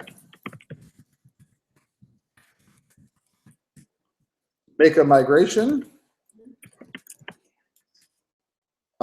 Create users. Make it readable.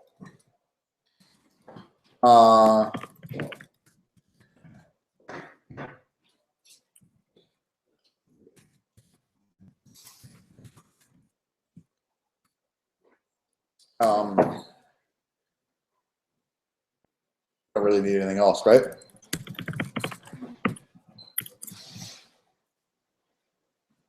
Everyone with me here? We've lost half the class.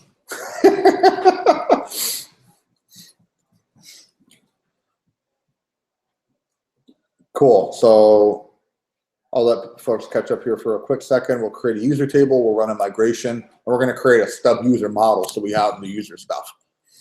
Then we're going to look at, then I'm going to open up code from another project where I implemented this and look at how I implemented it. We can look at the Rails guide and kind of look and see whether that's a smart way to do it or not, and look at recreating that implementation here. So what's the end thing you're going to create? A has and belongs to many type of relationship between users. I know. No, I'm glad you users and lists. So a user will have many lists, and a list will have many users. And this would be a great, a really awesome like feature you can see if like you actually wanted to make this app into something. This would be a feature that you would want to have. Share your list with a friend. These types of, this pattern comes up a lot whenever you have an application where it's multi-tenanted, but the tenants of your different users all have access to like a bunch of different data. So cool. So we're going to make a simple user table with an email.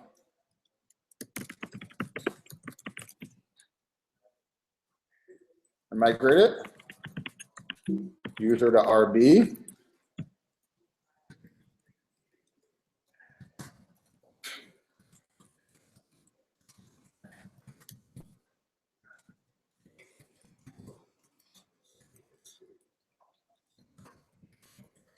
The other nice thing about annotate is it's a quick check to see if your environment is sane. And it's not because I'm an idiot.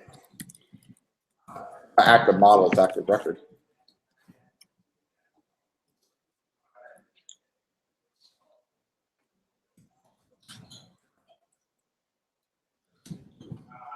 I think I mentioned at the beginning of the class, I have a newborn at home. So the sleep has been a little bit off. I have been doing a lot less of it in the life. But I have an awesome wife. She is with the baby now. So yeah, I've done a lot of JavaScript at 4 in the morning. Cool. So we have annotate worked, which is nice. We have a user. Yeah, so far so good, right? So now let's think about this has and belongs to many business. And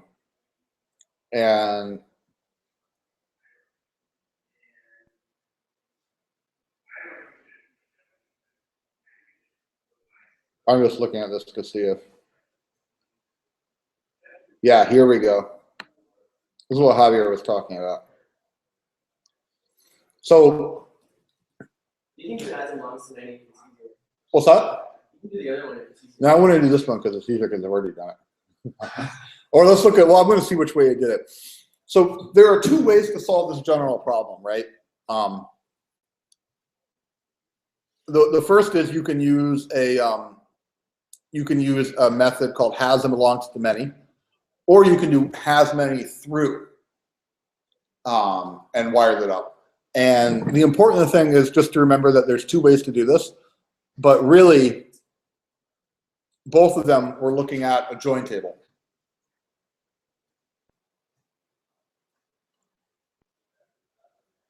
And this is a good example here. A part can be a member of many assemblies, and an assembly has many parts. This is really like the list, right? Assemblies are like our list and users.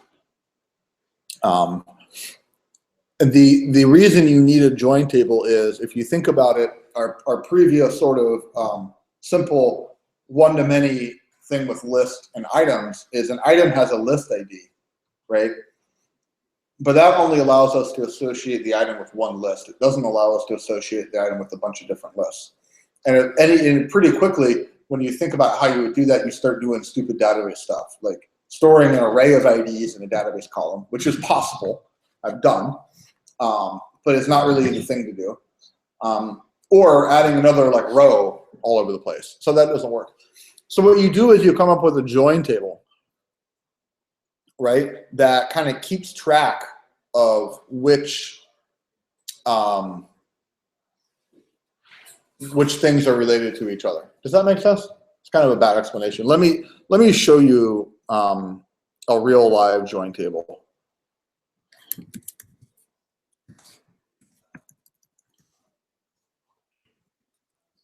So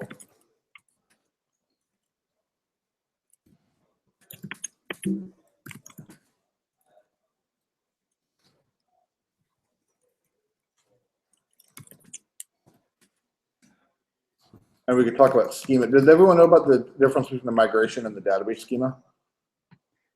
Anyone to use them? No, cool. So migrations are used to track incremental changes to a database, right? Which is why migrations are really cool. So standard, we were talking earlier about how some of the stuff that Rails introduced has become just standard best practice across all web development, and using migrations to manage changes to a database is one of those. But it's a really bad place to track where your database is, like the current state of the database. Because migrations are kind of like Git in a way. Like you can see the history, but you can't see where you are. This schema.rb tells you the current state of your database, and it's updated every time you run migrations. So when you create an app, let's say you clone into an app someone else wrote and there's already a bunch of migrations. Have you ever tried DB schema load? Anybody? No, it's a cool thing. You generally don't want to run, if you're ever in a situation where like you're starting a project that's already been worked on and there's a bunch of migrations that you have to run, or you're working on your own project and you just nuke the database and you need to recreate it, don't run all your migrations again. You do rake DB schema load. So just remember that. Migrations are just incremental changes, and you should never really be like running all the migrations to create a database. You can just load your schema, which is super cool. And you can also look at your schema to see what is in there. So there's a bunch of junk in here. I'm sorry, ignore the stuff, but I wanted to mention this table called campaign users. Think of a campaign as a list, right? This is an app that I wrote. And you can see the join table here as campaign ID and user ID. And what we do is to weave these together, we just create lots of rows. So every time a campaign needs to be associated with a user, we do like campaign 1, user ID 1, campaign ID 1, user ID 2, campaign ID 1, user ID 3, and so on and so forth. And this allows the database to handle this and track it. Does this make sense? Oh, is scowling. No. No, I'm just. Okay. Like, I don't believe it. No, it's just more about just trying to figure out how one can do a test to put this into practice at a very minimal level on the website. That's not as complicated as what you're doing right now. Yeah, I know. So, well, we're going to do it right now. So let's make the migration to do this table. Cool?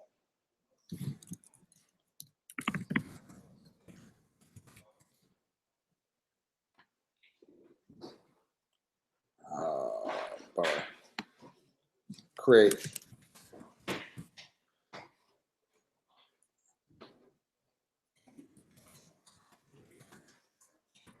I'm going to make a table called list users.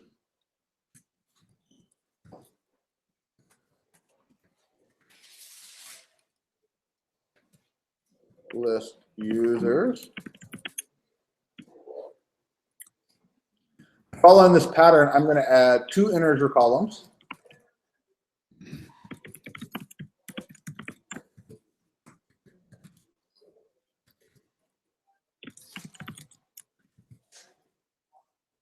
And then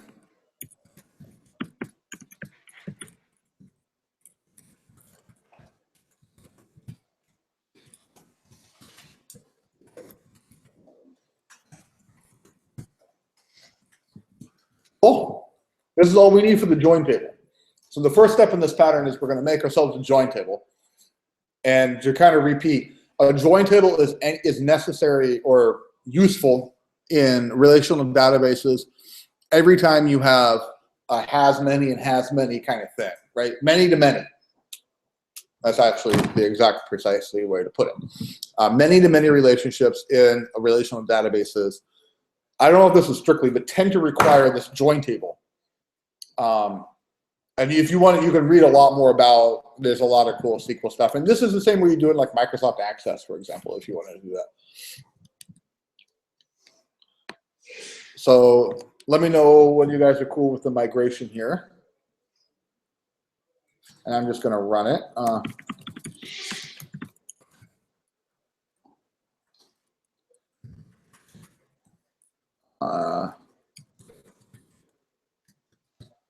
And notice my pluralization, list users, not lists users. And then we're going to make a model called list user. Class list user.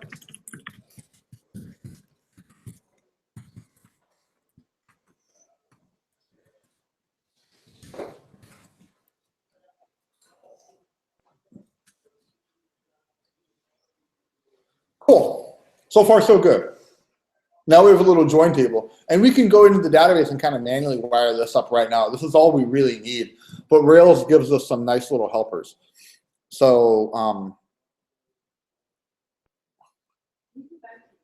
I'm gonna look at my old code instead of the Rails guide. Yep, which one do we want to go back to? The migration? Just the file. This guy right here. I have a question. Why did you create an index there? I don't see like a purpose. Oh yeah, you know, this is probably not a good place for an index. You're probably right. I think this is what we. This is what I said is a bad thing for an index. I just threw it in there because I didn't think about it. You're totally right. Well, we'll take the performance hit or the naive overuse of index. Yeah, good call. Yeah, because it's totally. Yeah. I'm not used to doing it. Yeah, just being an idiot. You're right. Well, because an index is like a 2-column table, so now I basically made 3 tables. Yeah, no, it's stupid. So every time we add this is going to take 3 times as long. It would help if you're creating like a really large, like many like relationship. That's not possible. Then creating an index there would be create a 2-column table, which would give access to. Actually, I don't know. No, you think about it right though, yeah, because the fact that we just have 2 columns is making this sort of moot, but whatever. Yep, I created a model called list user. And I'll open that in a second. Yep.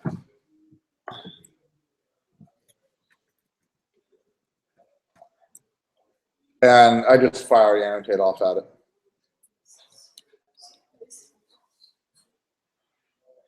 And all of this information is in the Rails guide, but I have a habit, which I think is probably a good one, of looking at old code when I implemented things to figure out how to redo it. Now, that being said, you can't just do that blindly because stuff will change and you'll keep doing it the old stupid way for like, which I've definitely done. It's like, wow, shit, people don't do this anymore. But I find it easier to kind of look at my code rather than decipher guides a lot of times. So I'm going to go and I'm going to look at this other project and look at my join table here.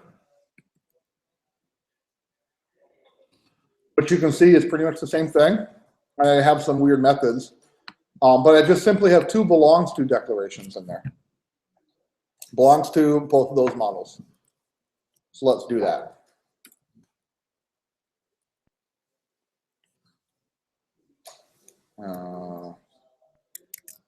Where do we go? To list. Cool.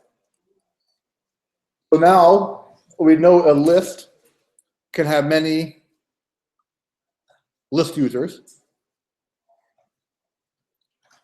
So we're getting there, right? And now we can do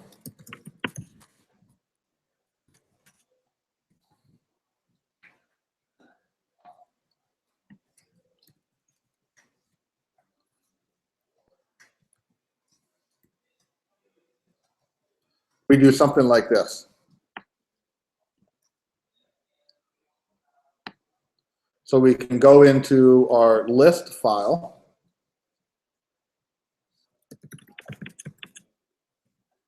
And we're going to set 2 we're going to set 2 relationships here.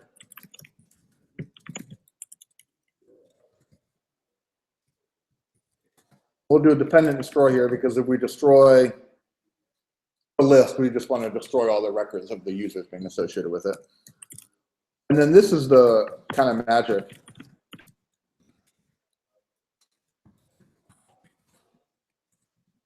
I'm going to check my syntax here. Yep.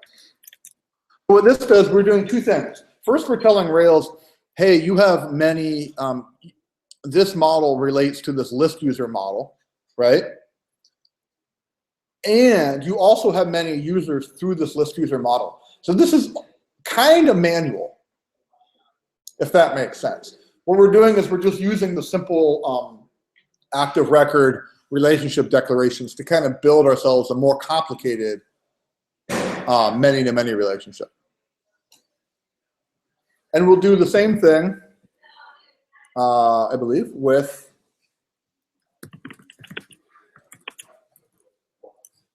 our user model. Yep. So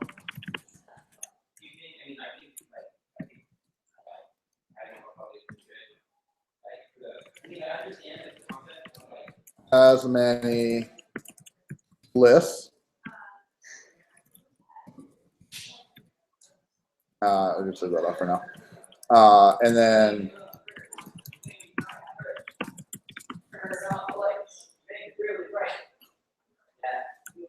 oops. Did it backwards.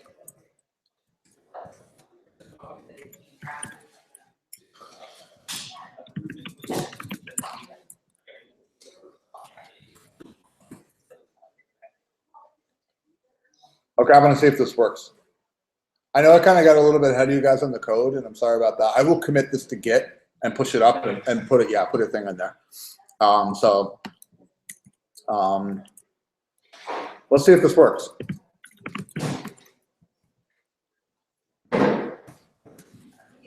So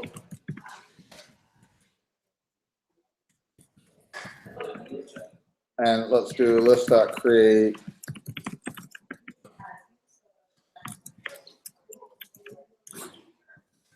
Do another one.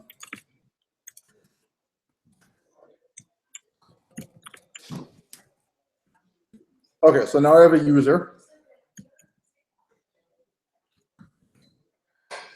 And I have 2 lists I made. So how do we associate those lists with, how do we wire this? We have to do one more thing to wire it up. It's not magical yet, I don't think. Nothing.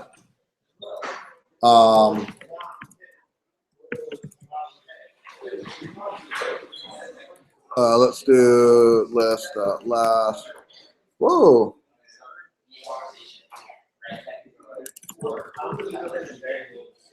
What's that? Yeah, exactly. Yeah. So I'm going to look up these lists here.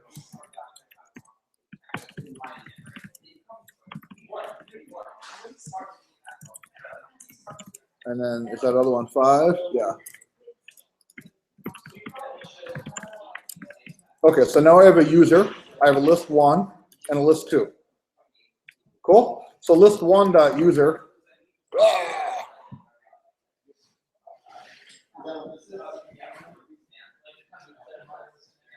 Undefined is because it's users, right? Whoops. Not user. And then user.list. U.list. Cool.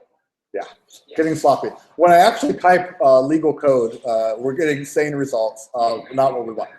So all we need to do is create a join table record, right?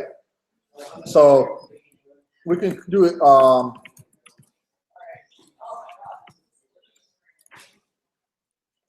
User list.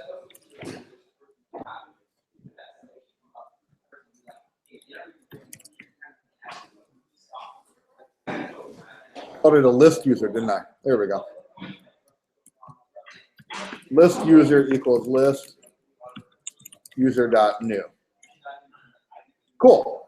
So now I have this object, which is kind of our join table, but it's an active record thing. So it has all the things that we're used to. So I can do lu.list ID equals list1.id.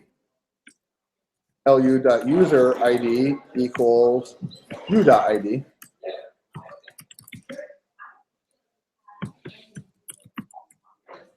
Oh, it didn't work. Why didn't it work? I don't know.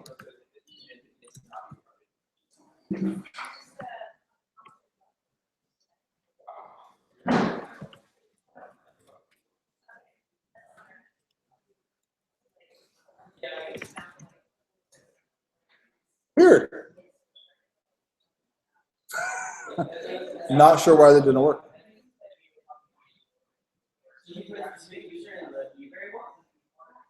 Yep. It's user ID 1. That's weird because the I'm getting the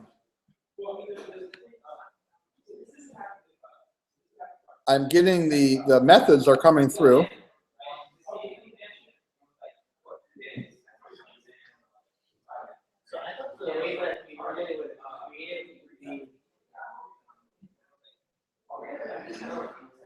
Let's look.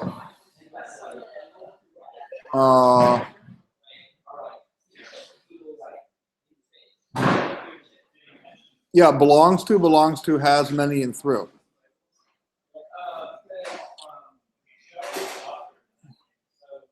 Well, you might have to assign this for homework. Let's just look real quick here.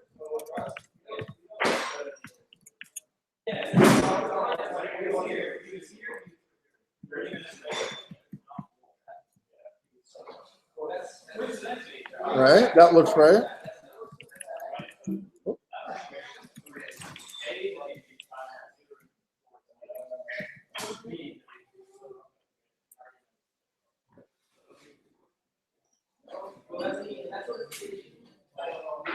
Well, I'm not exactly sure why it doesn't work. Any thoughts?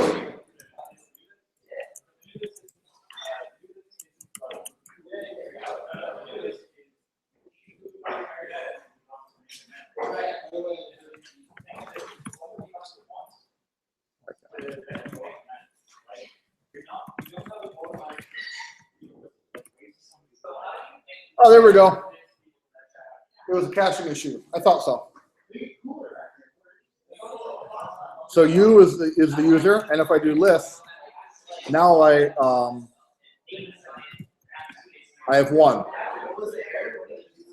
You know, nothing. It just wasn't pulling up anything out of the database, and I know why. It's because when I stored that user and that list in the database, it had the method users and lists, and those contain empty arrays. And so Rails cached that, right? Because we hadn't created the join table. And so if I had called reload on them, it would have worked. If that makes sense. Because when you instantiate an object a lot of times, and especially if you call, because I did like u.list and it returned 0, Rails remembered that. And it didn't know that I had updated the join table. And so it returned to me the cached empty collection, instead of going back to the database and checking. So there's one thing that will always get you. It's like once you load active record objects from the database into memory, if you change the underlying database, the object will often not change. I had a really weird case where I was deduping things. Yeah, thanks. And I was trying to, I had basically it was like I had a user and a bunch of lists. And then I was like, I want to assign these lists to a different user. So I go through, I loop through all the lists and I assign a different user ID. But because I'd already loaded them into memory, when I deleted my old list, it actually still deleted those users, even though the user ID had changed. It's because they were sticky in memory, if that makes sense. So,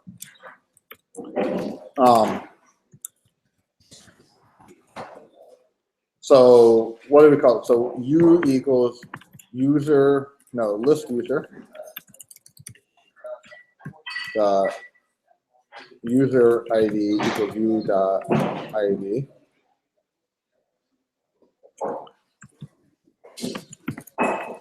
v equals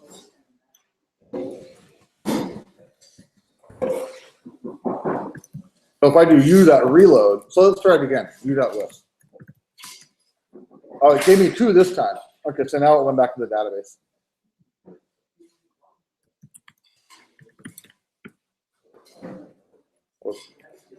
Cool. So we have a many-to-many relationship between lists and users now with the database.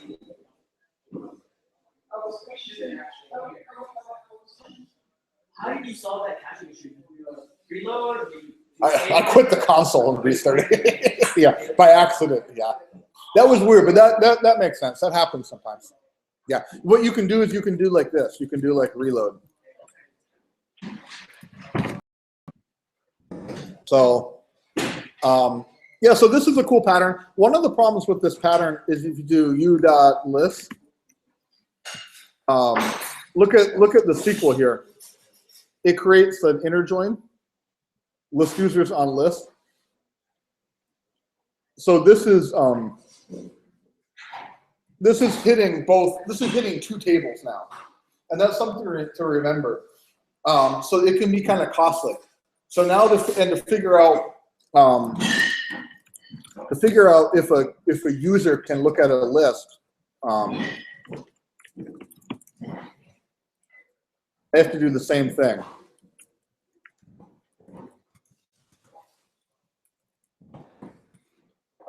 I have to hop across both database tables. So this pattern is costly in the sense that having that join table really kind of adds an extra join in between a lot of common database calls. Cool. So I think we need to wrap up now. Thank you for coming. If there's any final questions or thoughts, I'd love to take them. But usually I don't usually go late. So hope you guys enjoyed the class. If you have any, if you want to get involved, you can email us. If you have any feedback, I'd love to get it. You can email the team. That'd be super cool. And check out our future classes. It's like next up is this Windows thing, and then hash tables. Highly encourage you guys, if you use Windows, to come to the Windows thing. If you don't, to come to the hash tables with Gabe. This is a great basic data structure in Ruby. It's a very common interview question, and it's just it's kind of fun stuff to know. So, no problem. Thank you guys. And good.